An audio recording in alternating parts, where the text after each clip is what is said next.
नाज़रीन, बोदल फार्म लॻ डगो फार्म शहर जे इलाइक़े मीर गुलाम रसूल टालपुर जो गर्ल्स प्राइमरी स्कूल आवाज़ टीवी ते रिपोर्ट नशर थियण खां पोइ 10 ॾींहं खुलण शर्त वरी बंदि थी वियो। उन हवाले सां रिपोर्ट करे रहियो आहे जानिब दलवानी। बोदर फार्म वेझो तालका उमरकोट डिगू फार्म शहर जे main girls primary school Mir Ghulam Rasool Talpur 3 सालन खां बंद।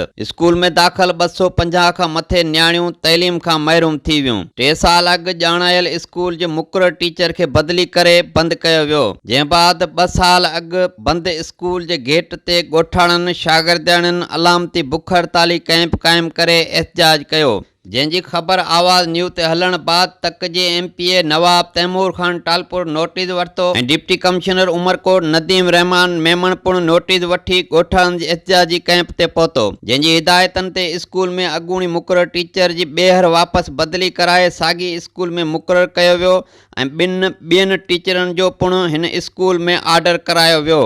स्कूल में मुक़रर थींदड़ टीचरनि सिर्फ़ु 10 ॾींहं शागिर्दनि खे तइलीम ॾिनी, बाद में स्कूल खे तालो ॾेई वापसी कई। हिन अहम बुनियादी मसइले ते मौक़िफ़ ॾींदे girls school TO Umarkot Parveen Shah ऐं ॻोठाणनि आवाज़ न्यूज़ सां ॻाल्हाईंदे चयो, काफ़ी टीचर्स असांजे हिकिड़े त रिटायरमेंट जो रेशो वधी वियो हलियो, ॿियो फीमेल टीचर अपॉइंटमेंट न थियणु।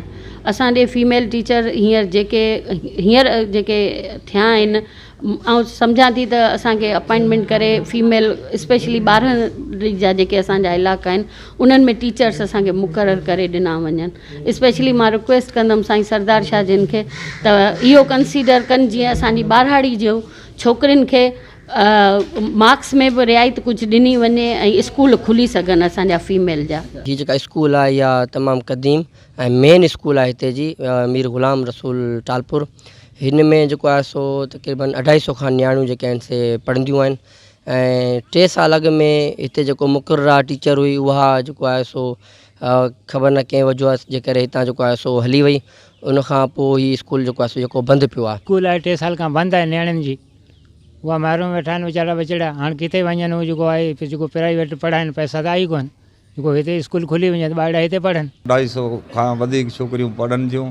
हीअ 3 साल खां बंदि पई आहे। पोइ असां एहतजाज कयो, डिप्टी कमिश्नर ऐं DC नवाब तैमूर इन्हनि सभिनि वरी असांखे टीचर बि ॾिनियूं, वरी बि इन स्कूल खे ताला लॻी विया आहिनि। आसे पासे असांजे 6-7 स्कूल हुयूं, उहे बि बंदि थी चुकियूं आहिनि। साईं सरदार शाह खे ॿिए खे अर्ज़ु करियूं था तइलीम जो वज़ीर आहे, महिरबानी करे असांजी स्कूल बहाल कराई वञे। स्कूल जो नोटिस वठंदड़ तक जे चूंडियल नुमाइंदनि डिप्टी कमिश्नर उमरकोट ऐं तइलीम जे वज़ीर खे घुर्जे त ॼाणायल इलाइक़े जी मेन न्याणियुनि जी स्कूल में उस्ताद मुक़ररु करे तइलीम जो बुनियादी हक़ ॾिनो वञे। कैमरामैन टीम सां गॾु जानिब दलवानी, आवाज़ न्यूज़, बोदर फार्म।